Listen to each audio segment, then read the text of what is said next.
अम्मा बाद अस्तगफिरुल्लाह ली व लकुम।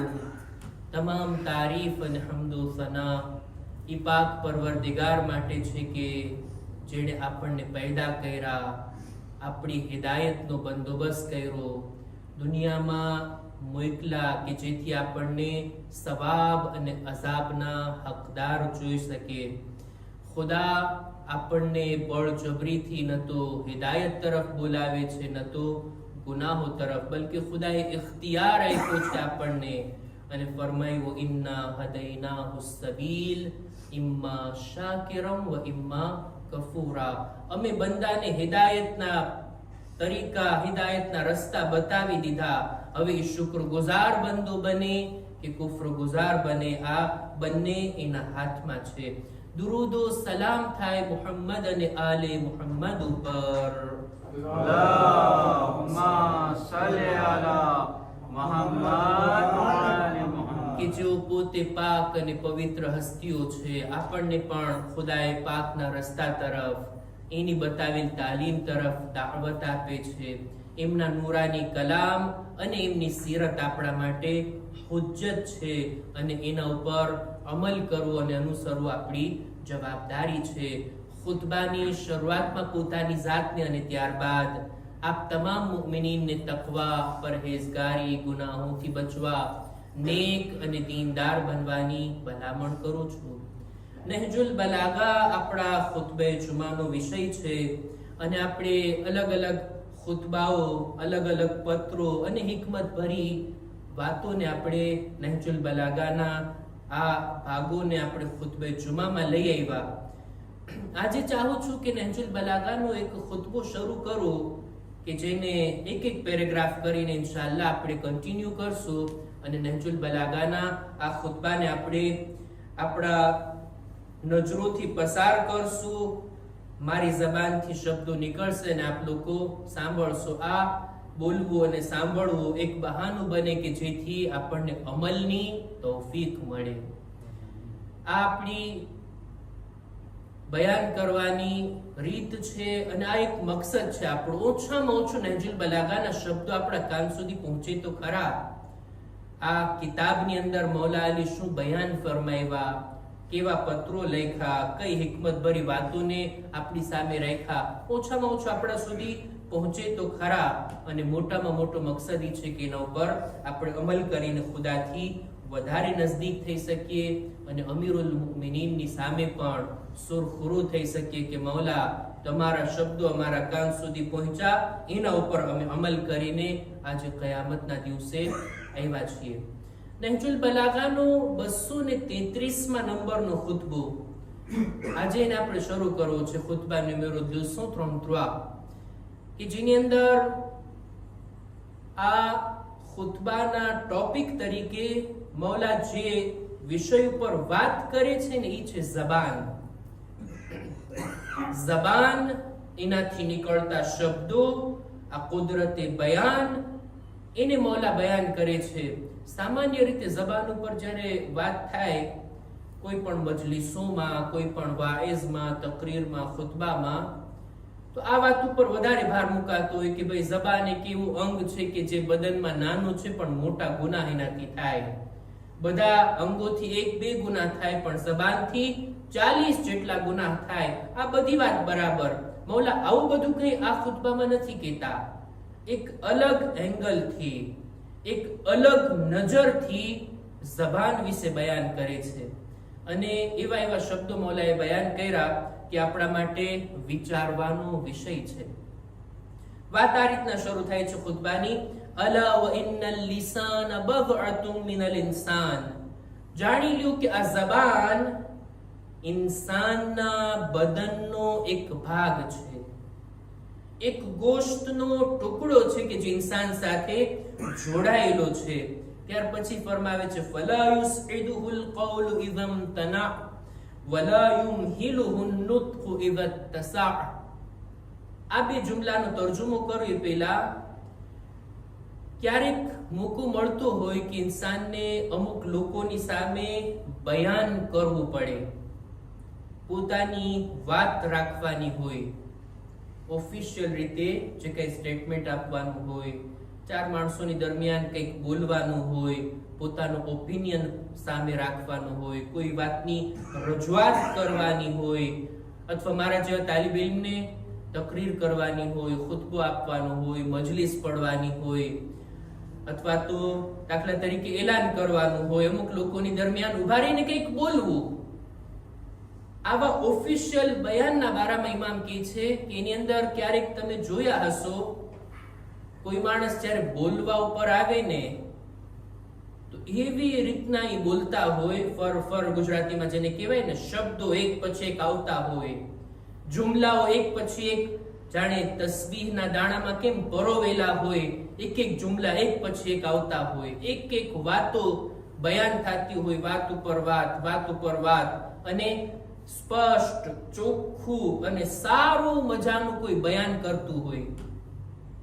ક્યારેક કેવું બને કે માણસ બયાન કરવા માટે આવે, બોલે, પણ બોલતા બોલતા જબાન અટકી જાય, બોલતા બોલતા જબાન રૂકી જાય, જાણે એમ કે શબ્દો આવતા નથી, જાણે એમ કે જુમલાઓ બનતા નથી, કંઈકનું કંઈક બોલાઈ જાય છે. આવું થતું હોય એ લોકો માટે કે જેઓ આ રીતના ઓફિશિયલ કોઈની સામે બોલતા હોય, કોઈને બોલતા જ ન ફાવતું હોય, બોલતા જ ન ચાહતા હોય, અથવા તો એવો મોકો જ ના મળતો હોય, એ લોકોની વાત નથી.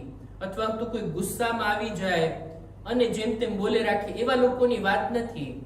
પોતાના દોસ્તો સાથે આમ વાતો કરતા એની વાત નથી. વાત કઈ છે? ઓફિશિયલ. ક્યારેક અમુક લોકો બયાન કરતા હોય, બયાન કરતા કરતા ક્યારેક અટકી જાય, ક્યારેક વાત સ્ટોપ થઈ જાય. એનું શું કારણ છે? મૌલા એના બારામાં બયાન કરે છે કે આ જબાન ઈ ચાલવા લાગે છે, ઈ બરાબર શબ્દોને અદા કરે છે. ક્યારે? જ્યારે બોલવાની બરાબર તૈયારી હોય ને ત્યારે. અને જ્યારે તૈયારી ના હોય તો પછી બોલતી વેળા ચોક્કસ માણસની જબાન અટકશે. મારા માટે તો અનુભવની વાત છે. ક્યારેક મને કહેવામાં આવે, ફલાણી તારીખે તમારે મજલિસ પડવાની છે, 2 દિવસ અગાઉ, 4 દિવસ અગાઉ મને જો કીધા હોય અને હું ત્યાં તૈયારીની સાથે જાઉં, પછી જે કંઈ બોલું, દેખીતી વાત છે કે શબ્દો આવશે, વાત મૌઝુ ઉપર હશે, એક એક જુમલા બરાબર ફિટ થયેલા હશે, બરાબર વાતની ગોઠવણ થયેલી હશે. પણ એમને મોચિંતાનું કે ચાલો મૌલાના બિસ્મિલ્લાહ, હમણાં તમને 10 મિનિટમાં મજલિસ પડવાની છે. એવી મજલિસો મેં પડેલી છે, રાતના ઉઠીને 1 વાગે પણ મેં મજલિસો પડેલી છે. અર્જન્ટલી કંઈક આવી જાય, પ્રોગ્રામ હોય, અથવા તો કોઈ ના આવ્યું હોય, અથવા તો કોઈની હાજરી ના હોય અને આપણે જ હોઈએ અને ક્યારેક પડવું પડે, ઓચિંતાની મજલિસો પડેલી છે. પણ એની અંદર અને તૈયારીની સાથે કોઈ બોલે, દેખીતી વાત છે કે ફરક છે. અને મૌલા જે તૈયારીની વાત કહી છે, આ તૈયારી એટલે એમ નહીં કે બેસીને બધું લખે, પછી એને ગોખે, એને મોઢે કરે, એ તૈયારીની વાત નથી. બોલવા પહેલા ઇન્સાન જે વિચાર કરે ને, જે ફિક્ર કરે ને, જે મગજની અંદર પોતાની વાતની ગોઠવણ કરે ને, એ તૈયારીની વાત છે. જો એ રીતના ઇન્સાન તૈયાર હોય તો પછીની જબાન ચાલશે, જબાન બોલે રાખશે. અને આ બધાની પાછળ જે મુદ્દાની વાત છે ને, એ છે રૂહ. આ જબાન જે છે ને, એ આપણા રૂહનો પોર્ટ પારોલ છે. આ જબાન જે છે ને, આપણા રૂહનો પ્રવક્તા છે. જે કઈ રૂહમાં ચાલતું હોય ને, એ જબાનથી જાહેર થાય. રૂહની તૈયારીની વાત કરે છે. ક્યારે પણ માણસ બોલવા ઉપર આવે ત્યારે વિચાર કરે, શું બોલવું છે, કેવી રીતના બોલવું છે, કેટલું બોલવું છે. આ બધું રૂહની અંદર તૈયારી થતી હોય. જો એ રીતની તૈયારી હોય પછી માણસ બોલે તો પછી સરખી રીતના પોતાની વાતને રાખી શકશે. પણ રૂહમાં કઈ ચાલતું ના હોય, રૂહમાં જ ગડબડ હોય, રૂહના વિચારો જ એટલા કન્ફ્યુઝનમાં હોય કે પછી જબાન ઉપરથી ક્યાં કઈ વાત આવશે, માણસની જબાન અટકી જશે. ઇમામ આવી જ કઈક વાતને આ રીતના પોતાના શબ્દોમાં બયાન કરે છે. આ બધી વાતો મેં બયાન કરી આ 2 જુમલાનો તર્જુમો કરવા માટે કે અલા વ ઇન્નલ લિસાન બદઅતુમ મિનલ ઇન્સાન, જાણી લ્યો કે આ ઝબાન ઇન્સાનના બદનનો એક ભાગ છે. ફલા યુસઇદુલ કૌલ ઇધમ તના, જ્યારે તૈયારી બરાબર હોય રૂહની ત્યારે એને, જ્યારે તૈયારી ના હોય બોલવાની ત્યારે આ ઝબાન અટકતી રહેશે. આ ઝબાન બરાબર રીતના પોતાની વાત નહીં બયાન કરી શકે. વલા યુમહિલુહુન નુત્કુ ઇધત તસા, પણ જો રૂહ આમાદા હોય, મગજમાં બધો વિચાર કરી લીધો હોય, પછી આ ઝબાન અટકવાની નથી અને બરાબર રીતના પોતાની વાતને રજૂ કરી શકશે.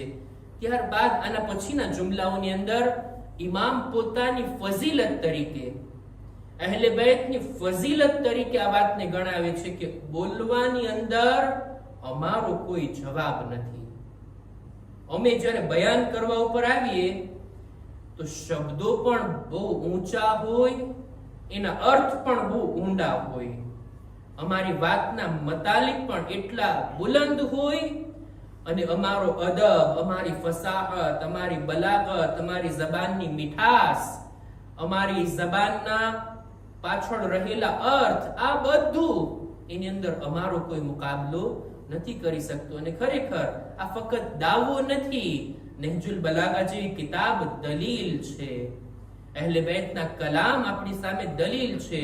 દુનિયા વાળાઓની સામે, દરેક મુસલમાનોની સામે આપણે ચેલેન્જ તરીકે રાખી શકીએ છીએ કે અમે અહેલે બેતની વાતોને રાખીએ તમારી સામે, તમે લઈ આવો બીજા કોઈ કલામ, સરખામણી કરીએ જોઈએ. અલી જેવું કોઈ બોલી શકે? બીબી ઝહરા જેવો કોઈ ખુતબો આપી શકે? આપણા ઇમામો જેવી હદીસો, એવી નુરાની વાતો કે ઈ જમાના માટે નહીં, કયામત સુધી આવનારા લોકો એનાથી લાભ અને ફાયદો ઉઠાવી શકે એવી વાતો કોઈ બોલી શકે? હરગિઝ નહીં. આ મુઅજીઝો છે જે કલામ અહેલે બેતને આપવામાં આવ્યો છે. એક હદીસમાં રસૂલે ખુદા ફરમાવે છે ને કે ઉતીતુ જવામિઉલ કલીમ, અમોને જવામિઉલ કલીમ આપવામાં આવ્યો, એટલે કે વાતોને પહોંચાડવા માટેની એક એવી તાકાત અને કુદરત ખુદાએ આપી છે કે જેનો મુકાબલો કોઈ નથી કરી શકતો. એટલે જ અહેલે બેતના કલામ મુઅજીઝા છે, ન મુઅજીઝા સમાન બલકે મુઅજીઝા છે. અને ઇમામ આ બાબતની અંદર ખુદ ઇન્સાનના બદનના આ હિસ્સાની અહેમિયતને પણ બયાન કરે છે કે કેવી રીતના આ ઝબાન અલ્લાહની બનાવેલી ખરેખર આ અજીબ ચીજ છે. ઝબાન એની સાઈઝ કેટલી હશે, કેટલી લાંબી હશે, એનું વજન કેટલું હશે, પણ તમે જો તો ખરા કેટલી રીતના ઈ એક એક અક્ષરના બરાબર ઉચ્ચાર કાઢી શકે, એનાથી શબ્દો બનાવી શકે, એક એક શબ્દોને બાજુ બાજુમાં ગોઠવી એક એક જુમલા, એક એક સેન્ટેન્સ બનાવે, અને પોતાના દિલમાં રહેલી વાતોને આ ગોશનો ટુકડો પોતે બયાન કરી શકે. કેવી અજીબ ચીજ છે! એ કેટલી વળી શકે, કેટલી ઝૂકી શકે, કેટલી ઊંચી ચોટી શકે, અને એક એક ઉચ્ચાર કાઢી શકે. અરબી ભાષામાં જ 28 અક્ષરો છે ને, અલીફ બે તે છે, આ 28 છે. એના એક એકના મખરજ આ ઝબાન અદા કરી શકે. ફક્ત અરબીની જ વાત નથી, બીજી બધી ઝબાનોના પણ ઉચ્ચાર, તમારી ફ્રેન્ચી ભાષાના જ કેવા ઉચ્ચાર હોય. હજી મને યુન બોલવામાં તકલીફ પડતી હોય, અને આ રીતનો જે ઉચ્ચાર હોય ખરેખર અજીબ છે. એક એક શબ્દોના ઉચ્ચાર આપણે કાઢવા, એના મખરજ, એના તલફ્ફુઝ, આ એક બે ભાષા, બે ચાર ભાષા જે મારી નજરમાં છે, એ સિવાય દુનિયામાં કેટલી ભાષાઓ છે. બધી ભાષાનો ઉચ્ચાર આ ઝબાનથી નીકળે છે. અને કેટલી ભાષાઓ દુનિયામાં, 1000 થી વધારે ભાષાઓ અત્યારે ઓફિશિયલ આ દુનિયાની અંદર જોવા મળે, અને એક એક ભાષાના અલગ અલગ લહેજા, બધું ક્યાંથી અદા થાય છે? આ ઝબાનથી. ખરેખર અલ્લાહની આ કમાલની ચીજ છે. જો એને સહી ઉપયોગ કરવામાં આવે ને તો આ ઝબાન છે જે ઇન્સાનને ક્યાંની ક્યાં પહોંચાડી શકે. નહીંતર આ ઝબાન છે કે જે ઇન્સાનને અશરફુલ મખલુકાત થી લઈ અસફલુસ સાફિલીનમાં પહોંચાડી શકે છે. ઝબાન વિશે ઘણી બધી વાતો મૌલા ખુતબામાં કરે છે. નહજુલ બલાગાના 233મા નંબરના ખુતબામાં ઇન્શાઅલ્લાહ આપણે એને આવતા જુમાની અંદર કન્ટિન્યુ કરશું. આજના ખુતબાના અંતમાં હિકામ અને મસાઇલના બદલે ચાહું છું કે આવનારી એક અઝીમ રાત એના ઉપર ભાર મૂકું, એના ઉપર બયાન કરું અને માસુમીનની વાતોથી, એમની હદીસોથી આ રાતની ફઝીલતને તમારી સમક્ષ વર્ણન કરું. 15મી શાબાનની રાત ઘણી અજીબ રાત છે, ઘણી અઝીમ રાત છે. ઇમામે ઝમાનાની વિલાદત પહેલા પણ આ રાતની ફઝીલત હતી. રસૂલ ખુદાથી લઈ આપણા 11 ઇમામો આ રાતની ઇબાદત અને બંદગીથી લાભ ઉઠાવતા. એક હદીસ બયાન કરીને હું વાતને પૂરી કરું. આપણા છઠ્ઠા ઇમામ ઇમામે જાફર સાદિક અલૈહિસ્સલામ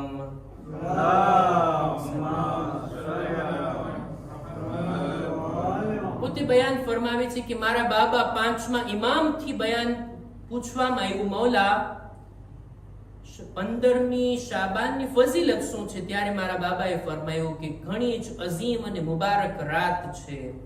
આ એ રાત છે કે જેની અંદર ખુદા પોતાના ફઝલો કરમથી પોતાના બંદાઓને અતા કરે છે. આ રાતની અંદર ખુદાથી નજદીક થવા માટે ભરપૂર કોશિશ કરવામાં આવે. આ એવી રાત છે કે જેમાં ખુદાએ કસમ ખાધી છે પોતાની જાતની કે કોઈ પણ હાથને ખાલી પાછો નહીં ફેરવે. જે કઈ બંદો તલબ કરશે ને ખુદા એ રાતમાં એને અતા કરશે, સિવાય એ કે બંદો ગુનાહની ચીજ માંગી લે, ગુનાહની કઈ વાત તલબ કરી લે, ખુદા એ નહીં આપે. બાકી બધું આ રાતની અંદર ખુદા અતા કરે છે, જેથી આ રાતની અંદર ખુદા પાસેથી વધુમાં વધુ માંગવામાં આવે, તલબ કરવામાં આવે. જિબ્રીલ રસૂલ ખુદાની ખિદમતમાં આવીને આ રાતની ફઝીલતને બયાન કર્યા. આ રાતની અંદર શું કરવું, રાતભર જાગવાની ફઝીલત, આ બધું બયાન કરતા કરતા અંતમાં કહે છે કે એ રસૂલ ખુદા, તમારી ઉમ્મતને હુકમ આપો કે આ રાતની અંદર ઇબાદત કરે, દુઆ, ઇસ્તિગફાર અને તૌબા કરે. ખરેખર જિબ્રીલના આ શબ્દો છે, ખરેખર મહેરૂમ છે એ માણસ કે જે આ રાતની ખૈર અને બરકતથી મહેરૂમ રહી જાય. 15મી શાબાનની રાત આવીને ચાલી જાય પણ પોતાના દામનમાં કઈ લઈ ના શકે, કઈ ફાયદો ના ઉઠાવી શકે, ન કઈ દુઆ, ન કઈ આમાલ અને ન તો પોતાના ગુનાહને માફ કરાવી શકે. ખુદાની બારગાહમાં દુઆ ગુજારીએ, પરવરદિગારા અમોને 15મી શાબાનની રાતના આમાલ કરવાની, ઇબાદત અને બંદગી કરવાની નેક તૌફીક અતા ફરમા. ખુદાયા અમારા ગુનાહોને માફ કર, અમારા મા બાપના ગુનાહોને માફ કર, અમારા મરહુમીનની મગફિરત ફરમાવ. દરેક મુમિનીન મુમિનાતની જાન, માલ, ઇઝ્ઝત, આબરૂની હિફાજત કર. જીવ બીમાર છે શિફા અને તંદુરસ્તી અતા કર. ઝમાનાના ઇમામના ઝુહૂરમાં તાજીલ ફરમા. અમારો શુમાર એમના સાથીઓમાં કર. ربنا تقبل منا إنك أنت السميع العليم